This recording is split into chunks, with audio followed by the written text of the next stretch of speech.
Este é o Desconstruindo, eu sou Marcelo Camargo, estou aqui com a Isadora Ferreira. Bem-vindos, pessoal! E hoje nós trouxemos um grande artista que, por sinal, foi quem nos apresentou, é o nosso padrinho de amizade, Flávio. Fui eu mesmo, culpado. Flávio, nos conte um pouco sobre sua carreira, sua vida e sua relação com as artes. Bom, eu sou formado em fisioterapia, trabalhei com estúdio de pilates por alguns anos, mas por vários anos, desde o colegial, eu fazia desenhos, eu comecei copiando revistas de tatuagem. E por vários anos eu fui levando os dois juntos, tentando conciliar, mas chega uma hora que a gente tem que acabar escolhendo ali para onde a gente vai. E alguns anos atrás, eu não me recordo quantos anos, eu acabei decidindo pelos desenhos e desde então trabalho só com isso. Você acha que foi uma decisão difícil de falar, chega, Pilates não é pra mim, eu não estou feliz, vou mudar de ramo? Muito difícil. Você demorou? Pelos meus cálculos, foram uns 2 anos aí para criar a coragem. Porque é muito difícil a gente deixar uma coisa que a gente tem um diploma. Sim. E para alguma coisa que, assim, teoricamente é mal visto ainda no Brasil, né? Que é a arte. É incerta, né? Isso. Principalmente, mesmo a família, principalmente família, eu diria. Porque eles não querem ver você se arriscando tanto, eles querem uma coisa mais segura. Ainda tem aquela coisa de profissões mais certas, assim. Então eu ficava muito seguro de contar para eles, de conseguir fazer isso mesmo. Mas foram 2 anos aí, consegui. Eu estava presente na formatura de fisioterapia do Flávio. Você estava, Marcelo? É verdade. Não, mas eu estava presente quando ele resolveu sair do curso. E eu não vou mentir que eu fui um dos influenciadores para que ele só trabalhasse pela arte. Parabéns. Foi mesmo. Eu estava na formatura de fisioterapia, eu estava começando a ser amigos, né, Flávio? Um quando começou, o outro quando terminou. Ah lá. Tá vendo? Mas eu preciso fazer um parênteses. Gente, Pilates é muito difícil mesmo, não dá. Não dá. Entendeu? Ah, é uma delícia, eu adoro. Não. Mas eu prefiro o Flávio como artista. Eu também. Você tá mais feliz? Tô. Aquela coisa, ser artista é difícil, mas não ser artista para quem é um artista é muito mais difícil. Então vamos aproveitar essa frase e vamos falar o seguinte, como é hoje para você, como é que você já vive da arte faz um tempo, como é viver da arte no Brasil hoje? Olha, é difícil. Eu tenho noção que eu sou uma parcela muito pequena de artistas que consegue viver de arte no Brasil. Explica para quem tá ouvindo, que tipo de arte você trabalha? O que você faz? Bom, eu tenho perfil em rede social, Instagram, Facebook, e eu faço trabalhos para empresas, produção de produtos, artes para produtos, né? E algumas ações com outras empresas também. Então basicamente minha renda vem da arte propriamente dita. E o que você tinha perguntado mesmo? Sobre como é viver da arte no Brasil. Então, é difícil. Então, como eu estava dizendo, eu tenho noção que eu sou uma parcela muito pequena que consegue viver de arte mesmo. Porque eu vejo muita gente muito boa que não consegue. Tem vários outros empregos ao mesmo tempo para conseguir manter a arte e ainda ganhar o dinheiro ali todo mês. Mas tá mudando aos poucos, mas ainda é muito mal visto, assim. Quando você acha que você começou a criar visibilidade? Porque eu lembro muito bem na época de Fotolog, que você desenhava trechos de música, colocava no YouTube. Eu acho que nessa época você já estava formando a sua identidade, o seu estilo assim, já estava bem definido, mas você ainda não era 100% dedicado a esse trabalho. Hoje em dia você é. Quando você acha que formou assim, a sua identidade? Porque hoje eu vejo um desenho seu em qualquer lugar do país, eu sei que é seu. É fácil de reconhecer essa identidade. Não só do país, né? Não só do... Calma, a gente vai chegar aí. Então, para isso de criar um estilo é muito complicado. Eu recebo muita pergunta sobre isso, mas a linha ali entre você copiar alguém ou usar como inspiração é muito tênue. Eu sempre vi assim como um quebra-cabeça, sabe? Se você pegar todas as peças você vai estar copiando. Se você pegar uma peça de um, uma peça do outro, você vai montando o seu quebra-cabeça, você acaba criando o seu estilo. Foi mais ou menos isso que eu fiz. Eu seguia vários artistas, desenhistas, eu pegava algumas inspirações de cada um, juntando tudo, eu acabei. Foi na época do Fotolog. Eu lembro. Que eu não sou tão velho assim, mas Fotolog, Orkut. Nem sei do que você tá falando, na verdade. O que é Orkut? O quê? Quem é Orkut, né? E eu fazia muito de... É legal que eu lembro, assim, do Flávio começando com essa... Ainda tinha umas animações também, tipo, não ficava só num desenho estático às vezes, né? Foi. Eu fazia muito... Então, eu fazia muito por conta, não tinha ideia que eu podia trabalhar com isso, Sim. que eu podia viver disso. E o primeiro start, assim, que eu tive foi com o Teatro Mágico, com a banda. Ah, é verdade. Acho que você conhece também. Eu fazia muitos desenhos das músicas deles, no Orkut. E um dia eles me ligaram, falaram, a gente viu o seu trabalho, a gente queria lançar uma linha de... Acho que era pijamas, almofada, enfim, uma linha que eles estavam lançando. A gente queria que você criasse umas artes pra pôr e a gente vai pagar o cachê. E foi o primeiro dinheiro que eu recebi fazendo arte. Falei, caramba, será que eu consigo trabalhar com isso, né? E aí eu comecei a fazer encomendas de tatuagem, pegava bastante. E aos poucos foi indo, crescendo, até o momento que eu optei por largar a fisioterapia. Legal. E quando você decidiu largar a fisioterapia e viver disso, você já estava sendo rentável? Você já conseguia se manter com a arte?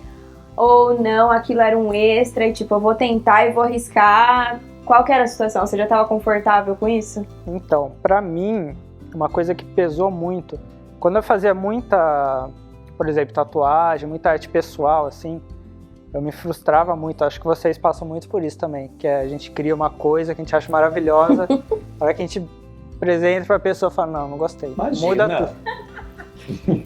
E eu me frustrava muito com isso, eu fiquei muito desanimado uma época. E o que mudou pra mim foi eu conseguir essas empresas que eu crio produtos, eu crio arte para produtos, eu tenho total liberdade para criar. E aí meio que eu criei uma renda fixa assim com esses produtos. Então eu me dei a liberdade de poder escolher projetos que eu queria ou não.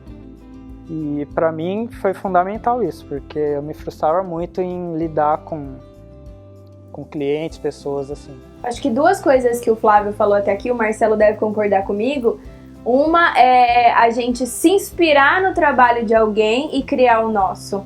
A gente já comentou sobre isso em outros episódios, quando os clientes chegam com a inspiração de algum projeto, alguma coisa, e a gente tem que trabalhar em cima de inspiração de outro arquiteto, até criar o nosso estilo, às vezes demora. Hoje em dia eu sei também olhar um projeto do Marcelo e saber que foi o Marcelo que fez. Eu sei olhar um projeto de um determinado arquiteto e reconhecer aquele projeto, reconhecer o arquiteto no projeto. Os nossos olhos começam a se tornar mais clínicos, né? Exato. A gente consegue entender. Mas isso vem muito com o tempo também. Exato. Sim. É o que eu ia De um dia falar. pro outro você quer... Parece que o jogo virou, né? Porque antes você se frustrava quando a pessoa não gostava da tatuagem que você desenhava. Hoje em dia, um desenho que nem é pra ser tatuagem, as pessoas acabam Que está tatuando na sem pele de várias pessoas. Exato, verdade, tá verdade. estampado aí em várias tatuagens de muita gente e nem era a intenção ser tatuagem, né? Pegando um exemplo do que a Isadora falou, eu sei que você tem dois, vou chamar de artistas, que você admira muito. Um deles é o nosso Maurício de Souza, que você idolatra inclusive, e o outro que é o Leonardo da Vinci, que inclusive era arquiteto, né? Era tudo, né? Ele foi um ser humano excepcional, assim. Você acha que, assim, a história de vida de cada um deles, você conhece, eu sei que você conhece, influenciou muito nas suas decisões de realmente largar aquilo que você achava que era certo, que era correto, que seria a fisioterapia, e decidir entrar realmente abraçar a arte como seu padrão de vida, como seu sustento? Então, sim, porque usando esses dois exemplos, Maurício de Souza acho que faz parte da infância de quase todo brasileiro, assim. Primeiro contato ali que a gente tem com leitura, com desenho, eu acho que é no gibi do Maurício de Souza. E o Leonardo que eu admiro tanto é que, primeiro, isso dele querer atingir várias áreas com a arte. que é uma coisa que eu me identifico muito, de não conseguir se prender a uma plataforma, assim, por exemplo. E disso de quebrar barreiras, né? Porque na época dele era muito... Você imagina, se hoje é mal visto, na época dele era muito desvalorizado, né? A maioria só era valorizado depois da morte. Ele foi um dos poucos que, em vida, foi muito reconhecido. Ai, que legal. Então, o Leonardo, tudo que eu sempre li muito sobre ele, então admiro muito mesmo. E você acha que a cultura do Brasil hoje está mudando com relação à arte? Ainda mais depois desse advento do Instagram, de estar trazendo vários artistas podendo expor sua arte de maneira mais democrática, sem estar necessitando de uma exposição, ou de um museu, ou de um espaço específico para isso. Aí vai mudando para melhor ou para pior? Cite, então. Descreva aí. Porque eu acho que também tem os dois lados, né? Então, justifique sua resposta. Isso que eu ia falar, a rede social tem o bom e tem o ruim. O bom é óbvio que deu luz para muita gente boa, muita gente que sem Instagram, sem Facebook, o pessoal nunca ia conhecer. E porque ele está na sua casa, você não precisa de muito para expor sua arte ali para milhares de pessoas, né? Por exemplo, como se fosse um museu ali aberto para todos. Mas tem o lado ruim também, como você falou. Tem todo esse lado de críticas que é muito difícil. Você tem que saber, né? Receber tanta crítica assim de várias pessoas, saber não se deixar afetar. Você recebe? Direto. Direto. É que eu acho que também hoje em dia nós vivemos uma situação que assim, a internet possibilita você falar o que você quer para quem você quiser. Só que já chegou num ponto, acho que está se tornando uma coisa chata, né? Que todo mundo é criticado o tempo todo, nunca ninguém é elogiado com o mesmo afinco que vem uma crítica. Porque eu vim desde lá do começo. Acho que quando eu abri o Instagram foi em 2010, eu acho. Tava lançando o Instagram. Era tudo mato. Era tudo mato. O meu também em 2010, tá? Acho que perfil de desenho foi um dos primeiros ali. Então eu acompanhei todo esse processo de... Primeiro ninguém tinha, aí começou desse boom na quarentena, foi um estouro, né, disso aí. Você sentiu isso? Foi. E é muito... Você tem que saber lidar, porque... Mas a história eu acho que dessas pessoas que você falou, de artistas bem-sucedidos, todos eles tiveram isso, de muitas críticas, muitos nãos, você recebe muitos nãos. Acho que a diferença é você saber não se deixar abater, né, saber continuar e não desistir com essas críticas que sempre vêm. Todo mundo vai receber isso. Eu acho que nossa profissão, né, Isa, acontece talvez não de forma tão contínua, porque eu acho que a arte é um pouco mais rápida do que na nossa profissão, né, que a arquitetura não deixa de ser uma arte também, mas os nãos às vezes nos frustram e muitas vezes nos fazem questionar se realmente a gente tem que continuar, né? Na verdade, assim, acho que tudo que é muito exposto, tá exposto a julgamento. Então, se você tem um projeto que viraliza nas redes sociais, vai ter uma parcela da população que não vai gostar, e tudo bem. Às vezes aquele projeto não foi feito pra todo mundo gostar, foi feito pra alguém contratou esse projeto. Eu, às vezes, sinto isso quando eu gosto muito de postar antes e depois das coisas. Então, sei lá, um projeto que tá em construção e depois uma foto dele pronta. E aí, alguns outros perfis acabam publicando, aí vem um monte de gente embaixo e comenta: duvido que é o mesmo lugar. Porque na imagem do 3D o telhado está de outra cor. Tipo, gente... eu acho que o nosso problema maior é se apegar que eu ia mentir, às coisas. sabe? Era um projeto e ficou assim. E coisas acontecem durante a obra e mudam mesmo. Mas eu não tô mentindo, não é invenção. Mas então eu às vezes fico de saco cheio. Foi todo um processo para aprender a não se deixar não afetar. Ligar. Né? Hoje em dia eu me dou muito bem com isso. Eu aprendi a ignorar assim, certas coisas. Ô Flávio, e eu vejo que você é uma pessoa assim, acontece alguma coisa, sei lá, uma situação mundial, algum evento, uma data comemorativa, ou sei lá, o falecimento de alguém famoso, ou o nascimento de alguma... Enfim, situações cotidianas que marcam alguma data. Você tá sempre ali marcando com alguma arte, alguma coisa. Em que momento você sentiu que isso era importante? Sei lá, signo, vi que você já desenha, profissão você desenha, mas se acontecer algum desastre hoje, amanhã no perfil do Flávio tem uma homenagem em forma de arte. Às vezes nem espera até amanhã. Às vezes ele não dorme pra fazer hoje. Como foi que você percebeu que tinha que ser feito? Eu acho que assim, até você tinha perguntado, né, o que é arte, né, você tinha falado antes. Eu acho que assim, a arte é você expor sentimentos. Seja ele tristeza, alegria, revolta, luto. E é isso que eu faço, né, quando acontece alguma coisa, o que eu sinto, eu coloco ali. E quando você não faz, as pessoas cobram? Nossa, demais. Eu sou um deles. Todo dia. Os amigos cobram. Isso de colocar datas comemorativas As pessoas vão lá muito louco, como se fosse funcionário delas, né? Porque é todo dia dia de alguma coisa. Sim, né? dia da árvore, dia do... Eles mandam. Não vai ter dia disso? Tô esperando. Hoje mesmo, teve vários mandando. Hoje é dia do que, será? Hoje é dia de Nossa Senhora de Fátima. E profissões tem várias. Sim. E eu recebo todo mundo. É que eu comecei a fazer uma série de profissões numa época, né? Mas eu comecei a receber muita gente pedindo várias profissões. Eu não tinha como, senão o meu Instagram ia ser só de profissões. Profissão, sim. Ao mesmo tempo que isso é bom, então, que você vincula um acontecimento, uma data comemorativa, você vira refém de ter obrigação de atender aquilo o tempo inteiro, né?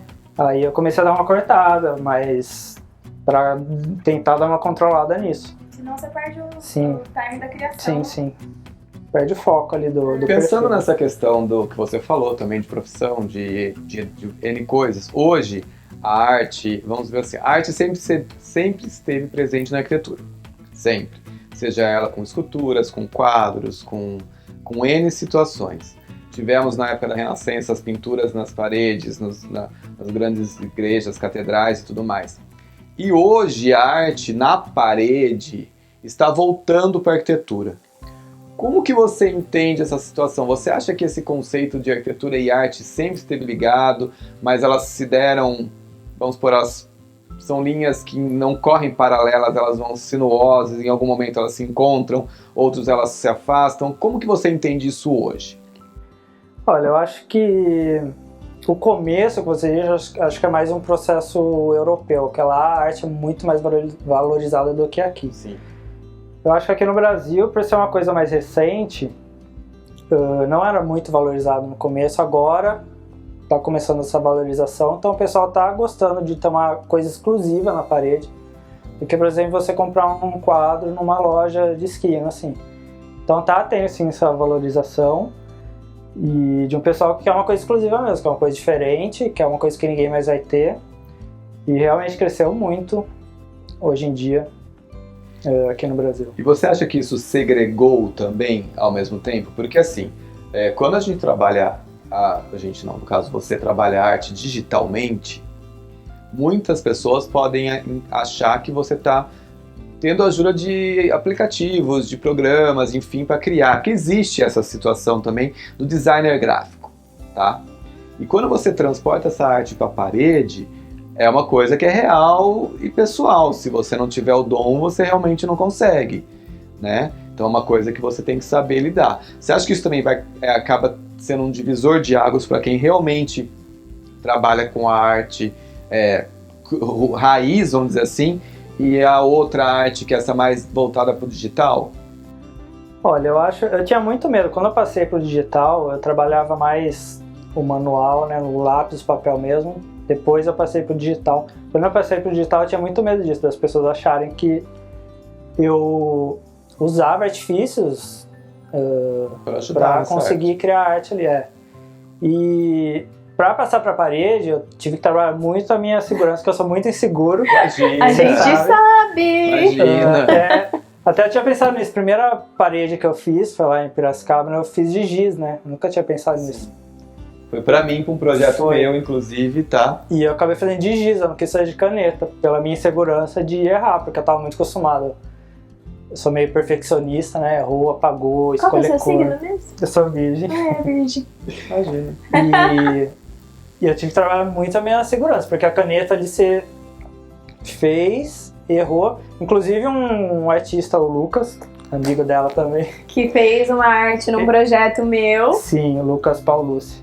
Uma vez ele me falou sobre isso, que era muito perfeccionista, tinha medo de errar. Aí ele me falou, olha, você tem que ver a beleza do erro, porque se a pessoa quisesse uma coisa perfeita, ela mandava imprimir numa máquina, não pedia para uma pessoa fazer. O erro torna aquela arte humana, entendeu? Porque você é humano, você vai errar. E vamos entender também que assim, você tá com a arte na sua cabeça. Quem está vendo, talvez não encontre o erro que você viu. Então, a arte é muito isso. O que eu disse da arte você expor sentimento, eu acho que por isso que ela é tão subjetiva, porque o sentimento para cada um depende muito da criação, da cultura. Então, quando cada um vê uma arte, cada um vê de um jeito. Ô Flávio, e você não acha que você já chegou numa zona de conforto, um patamar, assim, que por você já ter muito conhecimento, você ser conhecido no mundo da arte, as pessoas têm o prazer de contratar você? Então qualquer coisa que você fizer, elas vão gostar porque é a sua marca que tá ali? Porque isso acontece às vezes na arquitetura. Sim. Às vezes a pessoa ela quer contratar o escritório do Marcelo, independente do que o Marcelo vai fazer. Ela é muito fã do Marcelo, ela quer um projeto assinado por ele, porque ela se identifica com ele. O que ele vai fazer, tanto faz. Não tanto faz, óbvio. É porque ela confia tanto que ela sabe que o que ele fizer, ela vai gostar. Você não acha que você já tá nesse nível? Tipo, você já tem tanta gente que é seu fã aí, que gosta de você, que te acompanha, que pede arte. Você não acha que você podia já estar mais tranquilo e confiante que o que você fizer vai ter milhões de pessoas aí, tipo, super te apoiando? Então, acontece às vezes, mas é o que você disse. Eu tento não cair nessa zona de conforto, porque é difícil você pensar, a pessoa tá me contratando porque sou eu, então qualquer coisa que eu fizer tá bom. Aí você tem que tomar cuidado pra não relaxar, entendeu? Sim. Você fala, não, eu não posso fazer qualquer coisa, eu tenho que me cobrar pra fazer uma coisa boa, sabendo que a pessoa, se eu fizer uma coisa ruim, a pessoa vai gostar. Então eu tenho que... Você padrão, tem que sair né? satisfeito. Sim, então, É o seu padrão. você tem que tomar cuidado pra não cair nessa zona de conforto, como você disse. Sim. Porque... Você tem seu nível de exigência, né? Sim. O que tem que fazer, eu acho, é tipo... Você pode levar isso pro lado bom ou pro lado ruim. O lado bom ela gosta de mim, eu sei o meu padrão, eu não vou fazer abaixo do meu padrão e eu sei que ela vai sair satisfeita. Ou ela gosta tanto de mim, eu tenho tanto medo de decepcionar, que eu acabo me cobrando demais lados, né? e tipo, vira um nervoso ali, né? Nossa, nem fala. Tem que tomar muito cuidado pra não cair nessa. Eu acho que é mais ou menos o que acontece com a gente no escritório. Se a pessoa chega, nossa, eu sou super fã do seu trabalho, pum, eu já treme as pernas. Parou. Eu assim, não, gente, não dá, não consigo fazer. Inclusive eu vejo em arquitetura, não sei como funciona, mas a pessoa contrata o escritório de um arquiteto que gosta, mas nem é ele que faz o projeto, né? Acontece ele bastante. passa para outras pessoas fazerem. Acontece bastante. Não é nosso caso. Mas será? Se Deus quiser. Tá sendo. Meta de vida. Agora, uma pergunta assim, olha, você já fez várias paredes para projetos meus, já fez paredes para projetos da Isadora também. E como você se sente, por exemplo, quando você chega num espaço, um dos projetos que você fez parede para mim foi um bar que ocorreu numa mostra que foi super bem, assim, as pessoas gostaram bastante do trabalho e elas elogiaram bastante o seu desenho e ele condizia com o que estava sendo exposto ali no bar. Como você se sente quando você escuta as pessoas elogiando o seu trabalho, mesmo não sabendo que você que fez? Olha, nunca fui bom de receber elogio, não sou até hoje. Acho que eu me cobro muito, sabe? Então, eu tenho meio essa defesa de quando a pessoa elogia, eu falo, mas será que ela gostou mesmo, sabe? Até hoje eu tenho muitos... Um parênteses, ele tem 530 mil seguidores no Instagram que amam o trabalho dele e ele... Duvida, né, as pessoas gostam. Talvez seja por isso, por ser mais uma arte digital, eu não ter tanto contato com as pessoas assim. Você ser mais por mensagens e tal, mas até hoje eu nunca me acostumei a... Tanto é que o Flávio demorou pra pôr a cara no Instagram. Não, ele demorou. muito. Faz uns 5 anos que eu falo isso pra ele, mas tudo bem. A gente tem que pôr a mãozinha pro céu que ele tá aqui participando de uma gravação. Foi difícil, é foi um episódio que pode não se repetir, só no Big Bang agora. Quando eu falei... Não sabia que seria gravado. Ele não sabia que seria vídeo, ele quase teve um ataque. Foi difícil. Mas eu falei, se eu quisesse aparecer, eu seria youtuber, não um desenhista. Brigou comigo. Eu faço ele desenho pra colocar ele, pra não ter que pôr eu. Não, mas ó, agora sim, mas mesmo assim, eu entendo essa questão do elogio, eu acho que tanto pra mim quanto pra Isa, quando alguém elogia o seu trabalho, você fica realmente desconcertado, você não sabe como reagir, porque pode até às vezes parecer arrogância, você fala, obrigado, sabia, não, sabe? Eu também sinto essa situação. Mas quando você deita a cabeça no travesseiro, depois que você escuta todos esses elogios, você fala assim, nossa, que legal. Ah, sim. Isso aí é... Você saber reconhecer tudo que você conquistou é fundamental, cara. Porque praticamente eu larguei tudo, né? Então eu não tinha nada. E hoje praticamente tudo que eu tenho eu consegui dar arte. Então, muitas vezes eu me desanimo, nas quarentenas, nossa, foi montanha-russa, altos e baixos. Então, pra mim é fundamental eu parar, lembrar de onde eu comecei. Isso é muito importante, de como você começou toda essa trajetória, onde você chegou. E onde você pode chegar. Sim, e o que você representa, as mensagens que você recebe. Isso é o que eu mais gosto, é de ler as mensagens que eu recebo, sabe? Mais do que, sei lá, quanto eu ganhei no mês. E as mensagens que eu recebo. Se fosse para escolher, eu ficaria com as mensagens, porque é ali que você vê que faz a diferença. Tá? E você acha que assim, ó, se não existissem as mídias sociais hoje, que foi realmente onde você cresceu como artista, você teria claro, o alcance da sua arte seria talvez tivesse uma outra proporção, mas você acha que você estaria vivendo disso hoje? Ou você estaria lá no Pilates? Ah, com certeza não, porque eu só comecei a perceber esse retorno assim por causa das redes sociais, que eu via as pessoas comentando, eu recebia mensagem. Se não fosse isso, eu sempre acharia que eu não ia poder viver disso. Você poderia ter lá uma tirinha de domingo no jornal, talvez. Sim, então. O que eu pensava na época, eu ia continuar pensando até hoje, que eu nunca ia conseguir viver disso. Você se sente empreendedor? Você acha que quando você olha pra você e fala, não, eu sou mais artista, eu não me preocupo como empresa, ou não, você é um cara regrado, tem meta pra bater, você acorda tal horário pra trabalhar, eu tenho que produzir até dia tal, eu tenho tal coisa pra entregar, ou é tipo super tranquilo? Posso eu responder essa pergunta? Pode, primeiro, fala e depois não, ele realmente, eu acredito que ele é super empreendedor e ele é muito regrado. É? Como amigo dele e como pessoa que eu conheço, tipo, fora da área profissional, eu sei que ele é muito regrado com o trabalho dele, sim. Então, mas comparado com as pessoas, eu sou muito pouco. Isso é uma luta diária pra mim.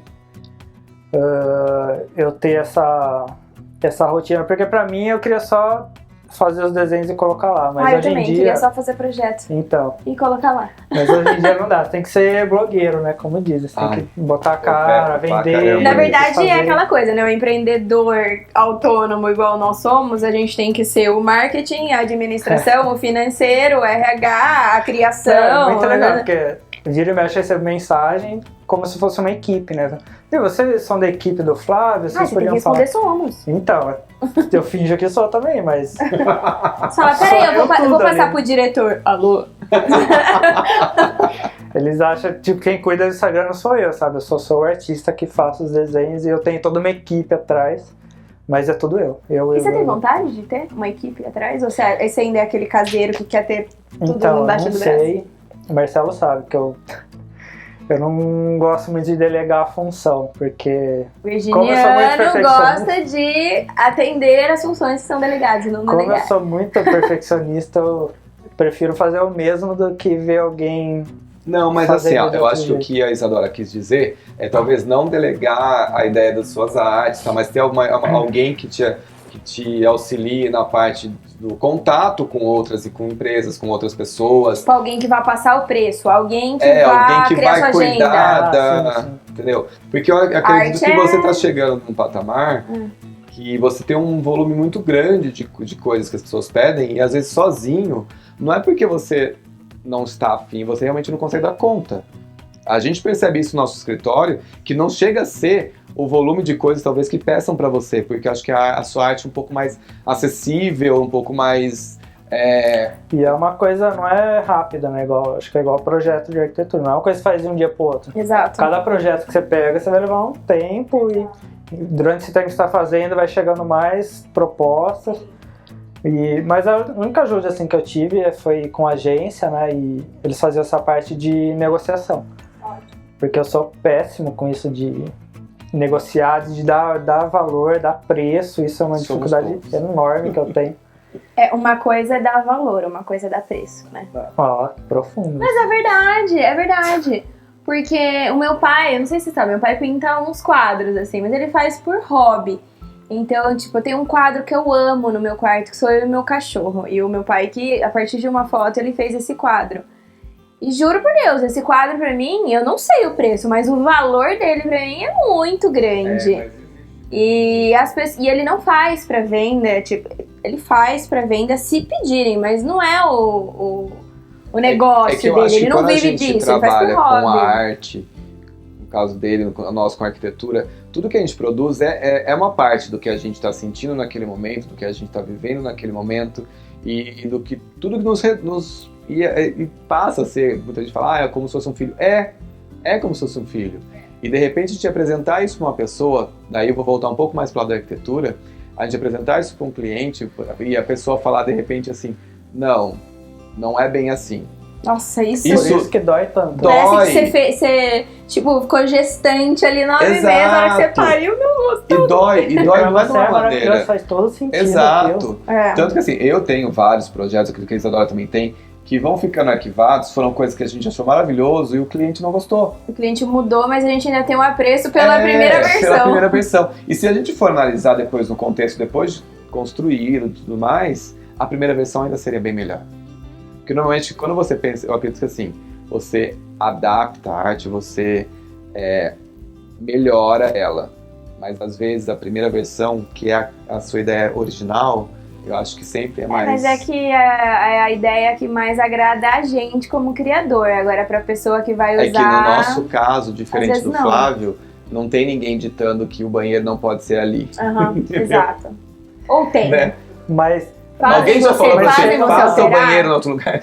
Não, fazem você alterar a sua arte? O mais, assim, o cúmulo, assim, que eu vivi foi de algumas vezes. Foi de alguém vir encomendar e falar, viu, eu quero que você faça estilo desse artista aqui. Então. Aí falou, não, peraí, você tá vindo, você conhece o meu trabalho, tá vindo me oferecer um trabalho e quer que eu faça inspirado no outro artista. Então você vai lá vai lá e contrata ele, entendeu? Nossa, isso deve ser um Vamos falar um pouquinho mais de uma questão mais técnica. Como que você acha, como que funciona hoje dentro da arte para você essa coisa da propriedade intelectual? Tá? Vamos fazer um comparativo aqui com o nosso ramo da arquitetura, porque assim, nós temos uma associação de classes que a gente paga um valor de uma RT, que é uma responsabilidade técnica, e aquilo nos diz que o que nós estamos fazendo é nosso, por direito. Então que ninguém pode reproduzir, que qualquer tipo de plágio daquilo pode acarretar num processo judiciário, enfim. Como funciona hoje isso na arte? Então, tema polêmico. Sofro muito com isso, muito. Porque, principalmente não tanto pela arte, porque a arte você pode registrar ela, enfim, mas por ser pela internet. Porque, por ser uma coisa mais recente, não existem leis específicas para a internet, sabe? Isso de postar, se alguém pega uma coisa que você postou, você pode falar que é sua, a pessoa pode falar que não. Então, por exemplo, se for para um tribunal, depende muito do juiz, porque como não tem lei, vai depender do que o juiz vai interpretar. Então, é uma coisa que eu sofro muito. Eu tenho um escritório em São Paulo que cuida desses processos para mim, eu tenho a minha marca registrada, mas eu não posso registrar todos os meus desenhos, porque eu posto 2, 3 por dia. É totalmente inviável para eu registrar todos os meus desenhos. O custo é muito alto. Muito. Então, para mim é muito difícil. Eu acabo, assim, indo atrás de lojas grandes, marcas grandes que acabam usando. Eu vou atrás e tento um acordo para não ir para a justiça, porque a justiça é um campo mais ali na dúvida. Então a gente tenta fechar um acordo Mas é muito incerto isso. E você acha que falta uma nova política sobre a propriedade intelectual hoje, principalmente nos tempos da internet, que é uma terra de ninguém, que todo mundo é dono de todo mundo, de tudo, né? Eu acho o máximo quando pegam a imagem do Flávio, apagam o nome dele e colocam. Eu acho que isso já é Gente, uma coisa mais mau caráter. Mau caráter mesmo, né? Então, tanto que a coroa surgiu por causa disso, porque sempre apagavam minha assinatura, meu nome. Porque eu nunca quis colocar muito perto. No meio, né? Estraga o falava desenho, assim. Eu sou Marca muito d'água. minimalista, né? Alguém falava, é marca d'água. Eu falava, não, eu tento pôr meio longe para não estragar a minha visão da arte. E como eu sempre apagava, eu falei, não, peraí, vou pôr alguma coisa que a pessoa, assim, que não sabe, ache que faz parte do desenho, não vai querer apagar. Mas na verdade vai ser uma marca minha. E eu comecei a colocar a coroa em todos os desenhos. E deu super certo, porque a maioria dos desenhos eles apagam meu nome, a coroa tá ali, sempre vê a coroa e manda pra ela, seu desenho, seu desenho. E foi uma das coisas que eu tentei usar, porque lutar contra essa coisa de plágio, de cópia, é muito difícil hoje em Eu dia. tenho certeza que todo mundo que tá ouvindo ou assistindo esse vídeo já viu uma arte sua em algum lugar, seja na internet, seja em capinha de celular. Eu tô aqui na minha capinha, tenho o relógio do Flávio, o Marcelo tem aqui na casa dele quadros do Flávio. E assim, até quem não sabe quem é o Flávio já viu em algum lugar, eu aposto. É verdade. E se eu não mostrar meu rosto, acontece muito isso. Exatamente, eu tenho certeza. Então, eu fiz uma pergunta pra você, como você se sentia quando você sua arte, as pessoas elogiando sua arte, e agora eu vou fazer ao contrário. Como você se sente quando você vê a sua arte sendo reproduzida, por exemplo, na 25 de março, e não tem o seu direito ali, você não deu o direito para aquela coisa acontecer, e é uma pirataria, é uma situação... Como você se sente como artista?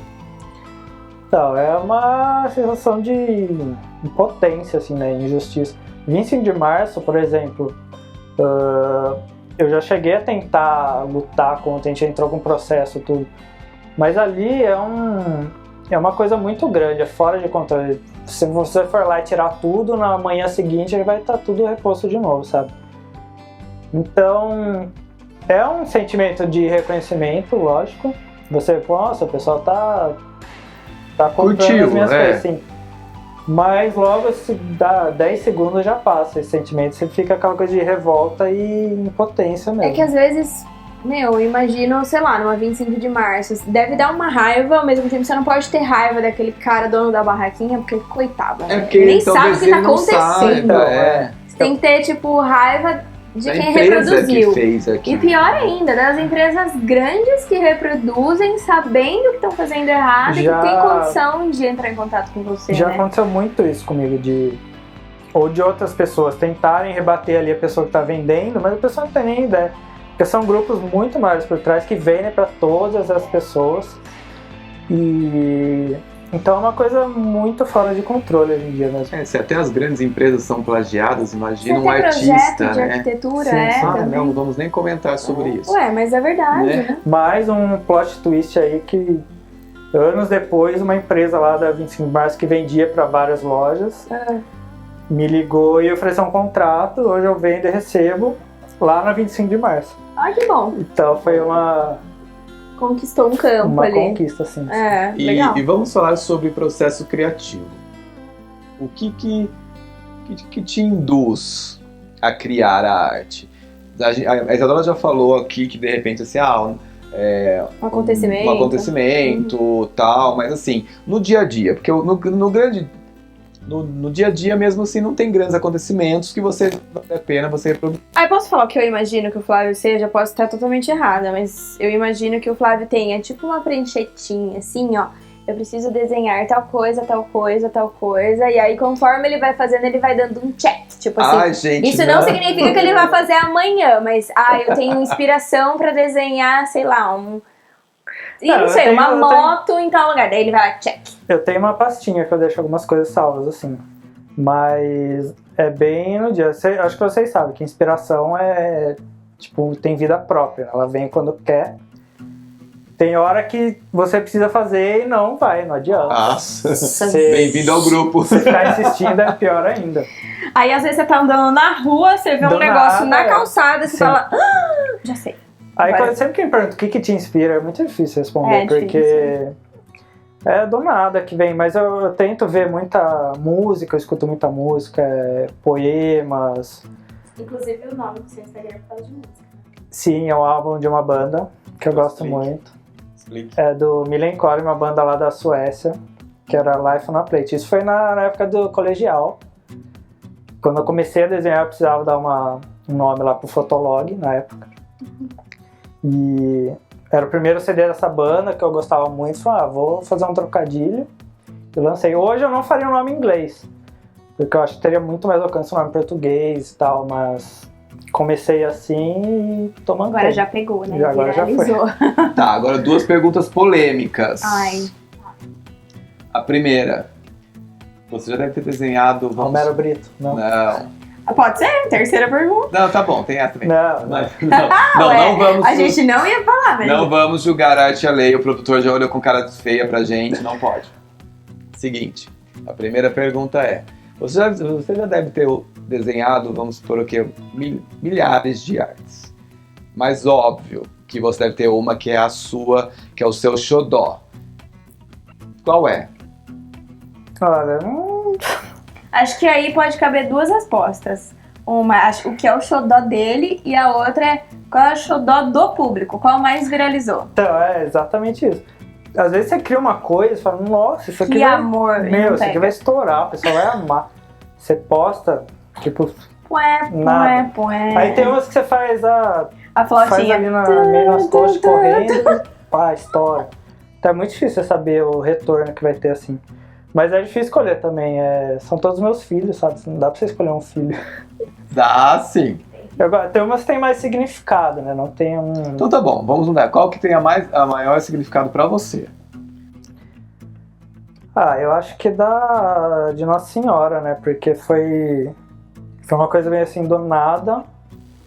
E hoje é a mais copiada, Eu vamos acho, dizer né? assim. Que eu mais vejo por aí. Sim. Que assim, na verdade ela se ramificou, vamos dizer assim. Da sua Nossa Nossa, como Senhora, quadro, criaram-se tatuagem, várias. Ela tem capinha. vida própria já, né? Nem minha. Põe aí, produtora, a imagem.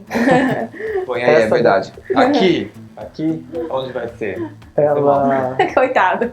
Então, ela veio meio do nada e depois eu pensando todo o processo de criação, tem muito significado.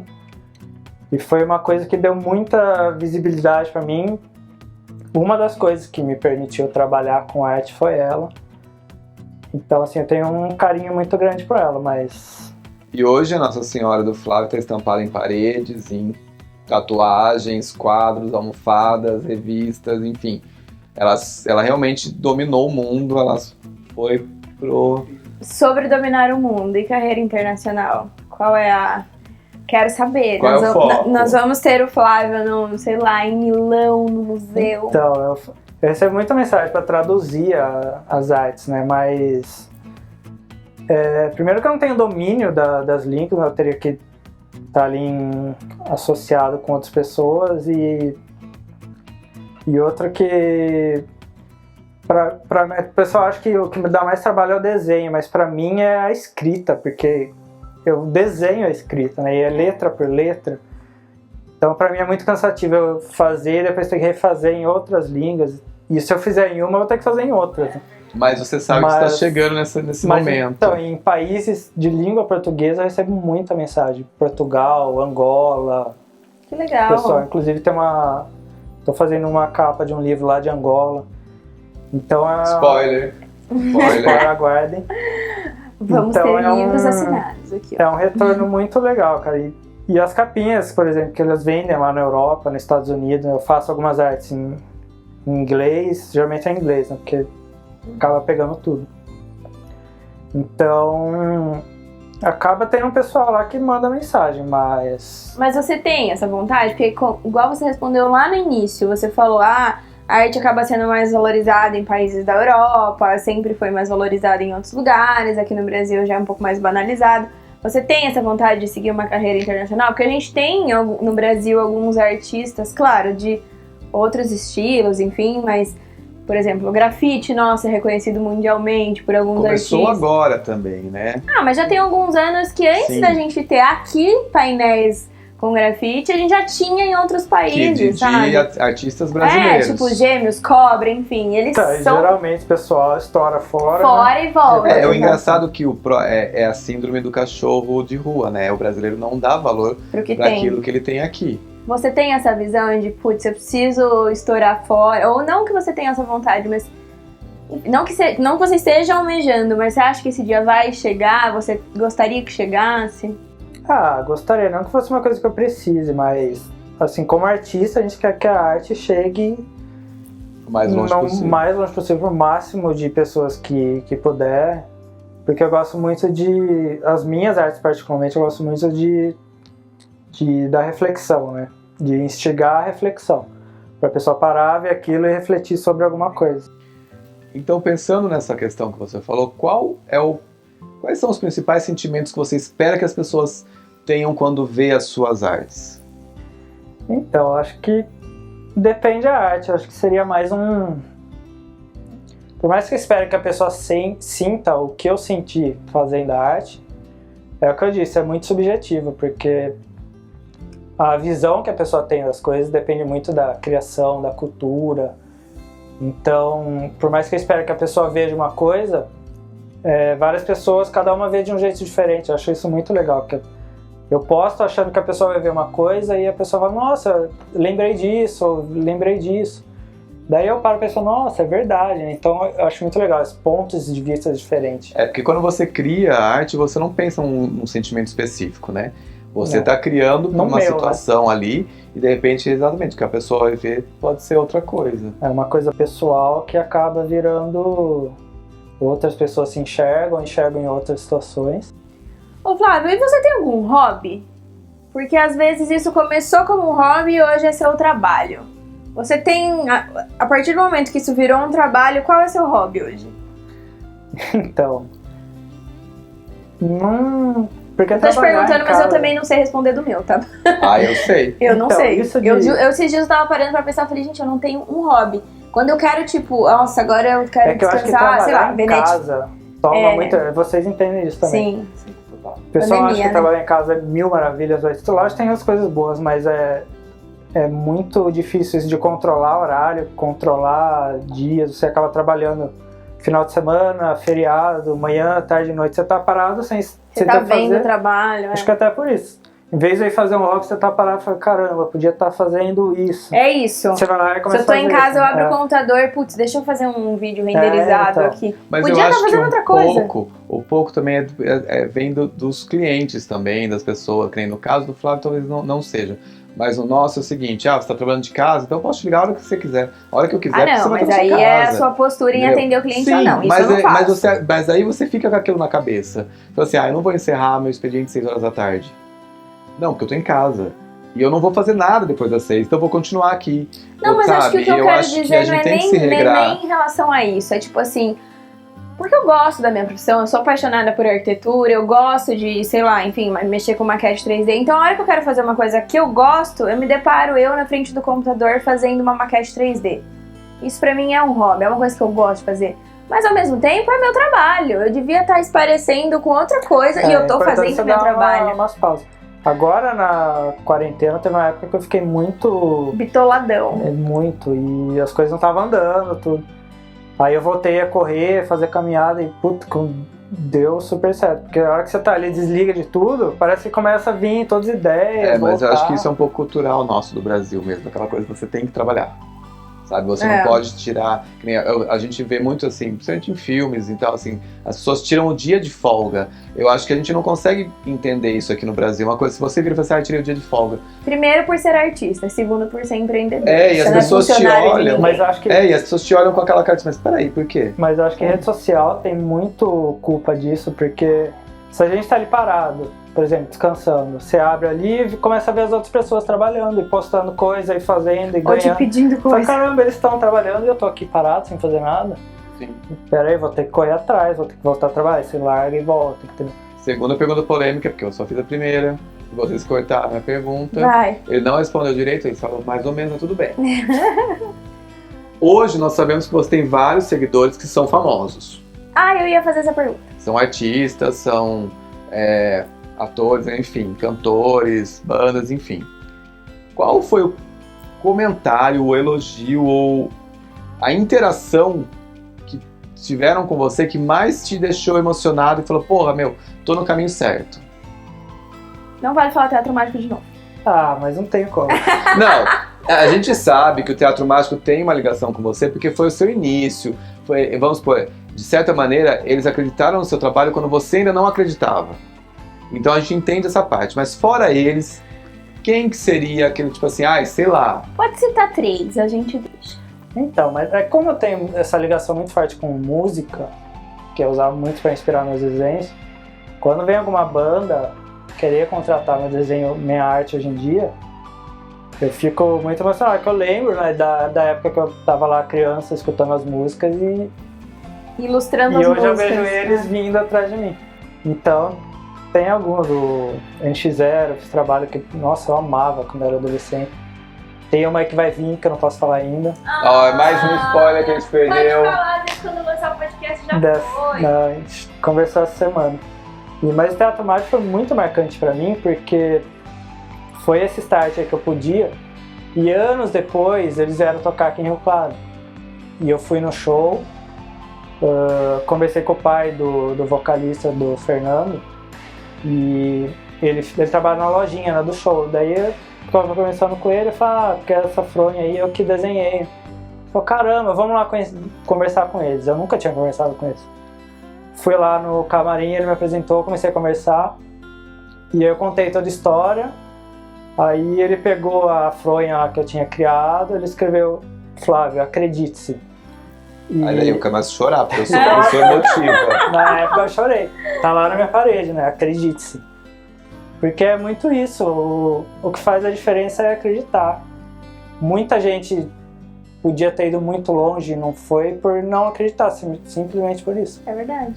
Você acreditar no que você está fazendo faz muita diferença. E hoje, se você precisasse dar um conselho para as pessoas que estão ouvindo, de repente, que tem essa ideia de tentar algo inusitado, então mostrar a sua arte, apesar que hoje a internet está sendo bem aberta para muita gente mostrar aquilo que sabe fazer, mas ainda tem muita gente que é introspectiva, que tem medo do não, como você falou. O não é uma coisa que às vezes pode quebrar sonhos assim drasticamente. Qual conselho você daria?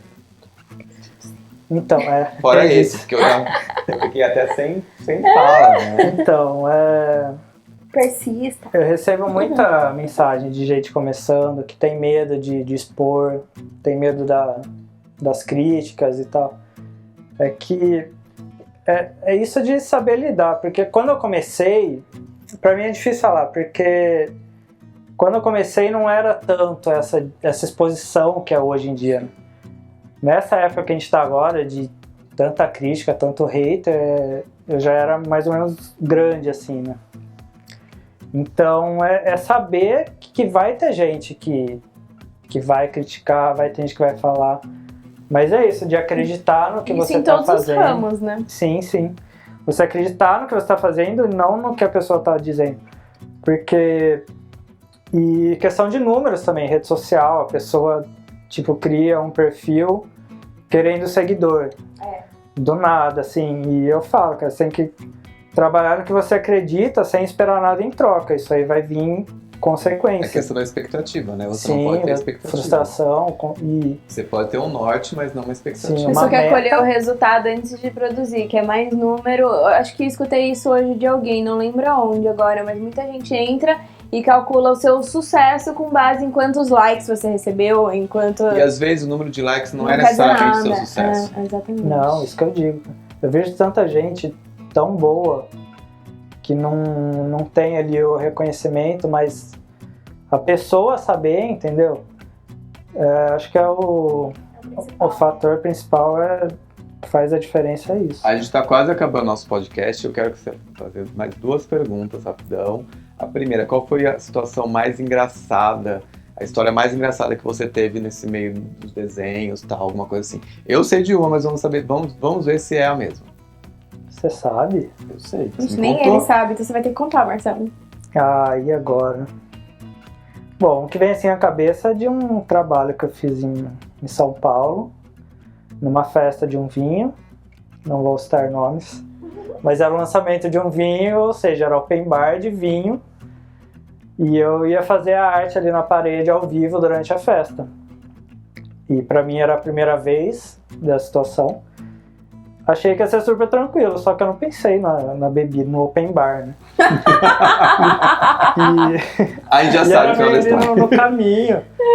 Nossa senhora, eu tive que colocar pessoas em volta, assim, não deixando as pessoas, porque tinha pessoa que pegava caneta e falava, deixa eu ajudar você Nossa. a fazer. E vinha Ou começar a seja, o perguntar. open bar ruim não foi ele bebendo. Eram os outros, Foram as outras querendo pessoas. achando que são artistas também. Mas foi engraçado. Era essa a Agora é história? engraçado, né? Não era Conta essa. aí. Agora, eu não sei se é tão engraçada assim, mas é uma história que ele ficou muito nervoso. Ele contava na seguinte situação. A Tata Werneck pediu uma arte Não. pra ele pro nascimento da filha. Foi. E ele fez com todo carinho e tal. E ele queria enviar a arte pra Tata Werneck. E ele pedia pra ela o endereço pra ele enviar a arte. Só que ela não queria passar o endereço por ser Obviamente. uma celebridade e ela ficar com medo de repente que ele Não, mas aparecesse é- lá. Mas Entendeu? é Não tinha muito caixa legal, porque postal? Acho Não. que ela, como artista, ela não queria, ela queria pagar. Ela falou, eu não quero de presente, eu quero pagar pela arte. E ele falava não. Mas eu queria dar de presente, eu não queria receber. E eles sabe? ficaram nessa Eles ficam nessa olhando. situação assim, tipo, um tempo. Daí quando resolveu a situação, ele queria o endereço pra mandar a arte. Ela não queria passar o endereço pra mandar a arte, daí ficou, entendeu? Então foi isso uma coisa assim, tipo, não chega a ser engraçado, mas quem viveu junto com ele naquela Aham. época, que ele contava Vai assim, que- histórias pra gente, a gente fala assim, Tava meu, um desespero. né? E imaginando a Tata Werneck, a gente já imagina como que ela tava falando, pensando a situação, né? Que E era ela uma tava- pessoa que... E ela tava grávida, ela tinha me falado o nome, era Clara, né, que ia chamar. E ela queria desenho de Santa Clara. E eu tava vendo ela grávida, falei, meu Deus, vai nascer, eu não mandei isso. Eu ia vendo ela postando. Falei, meu Deus. Mas, é verdade, eu não tinha lembrado disso. Vai, pra fechar agora. Pra fechar. Se ela estiver assistindo, Aí, ó. Tomara, ó, tá. Ela recebeu pelo menos? recebeu. Ah, então tá bom. Pra Aquela- finalizar, ela pagou. Tô brincando. pra finalizar assim, como você hoje enxerga o Flávio e o Life Natural como uma coisa só ou como são duas vertentes diferentes? O Flávio, porque nós conhecemos você, sabemos São que duas você coisas é mais introspectivo, você é tímido, a gente até brincou aqui, que na hora que a gente falou que ia ter a parte do vídeo também, você ficou nervoso e tal. Você acha que hoje o Life Natural é uma extensão do Flávio ou ele é uma persona criada para esse ramo da arte e o Flávio tem um outro perfil? Então, polêmico, né? É difícil separar, porque quando o artista cria arte, tem muito do artista na arte. Mas o artista não é aquela arte. Eu não queria falar, mas vamos falar de Big Brother, vai. Eu me vi muito no Gosto! Vamos entrar, pô! Vamos lá! Peraí, vocês têm mais meia hora, gente? Vamos falar de Big Brother. O editor está brigando, mas tudo bem. O Projota, por exemplo, ele no final lá ele sofreu muito porque ele tinha muito medo que as pessoas achavam que ele era o que ele falava nas músicas. Ele falava, eu sou, mas eu não sou exatamente Daquele aquilo, jeito. só aquilo. E ele tinha medo de entrar lá e as pessoas verem que ele não era daquele jeito. E acontece muito isso, as pessoas acham que eu sou igual aos desenhos. Eu sou aquilo, mas não sou só aquilo, eu sou aquilo e... Mas eu acho que você ainda consegue distinguir um pouco. Mas, Então, eu tento, né? Mas, como eu disse, é difícil. É complicado, porque realmente a pessoa começa a ver, ela vê os desenhos, vê a sua arte, ela começa a... Pensar quem tá Pensar por trás. por Aí ela trás. cria na cabeça Sim, dela criar quem é o imagens. dono, Mas, não que eu não seja aquilo. Se o artista tentar criar uma arte que não é ele, não vai dar certo. Não. Gente, só pra vocês terem uma noção, o nosso logo Desconstruindo foi arte. Na verdade, o Flávio é nosso Flávio. diretor de arte. Tudo Tá. que tiver de Tô arte sabendo é agora. ele. Tudo que tiver de arte no Desconstruindo é obra do Flávio, que é nosso amigo há anos aí. A gente quis trazer ele aqui hoje pra mostrar pra vocês um pouco dele, apesar que ele não gosta de aparecer. Mas ele é padrinho, né? Então, Ele é padrinho. se não fosse por ele, nada disso estava acontecendo. Né? Mas eu acho Ele que, se sente assim, culpado, ele tem ciúmes, né? tem. Mas eu acho que ele conseguiu expor bastante das coisas que a gente, até Sim. mesmo nós convivemos com ele, não sabíamos desse lado, e eu acho que foi super interessante, Flávio. Imagina quem não conhece, ele tá Exato. tendo o prazer de conhecer Conhecer agora. um pouco de você. Exatamente. Então, gente, fale só suas redes sociais. Pra quem ainda não sabe as redes É. sociais dele, onde te encontrar. Meu Instagram é Life on a Draw. No Facebook, eu acho que está o meu nome. Agora você me pegou, viu? Eu acho que é Flávio Vetten. Eu acho que é. Um não tenho W, dois certeza. T's Mas e a gente N. vai deixar tudo O depois produtor marcado vai aqui. deixar certinho. É, produtor. É isso, que bom que você veio. Vamos Muito brindar obrigada. também. Obrigada por todos os anos de amizade, que venham muitos podcasts e vídeos E trabalhos. e trabalhos, exatamente. Obrigada, pessoal. E é isso, gente. Obrigado. Até mais.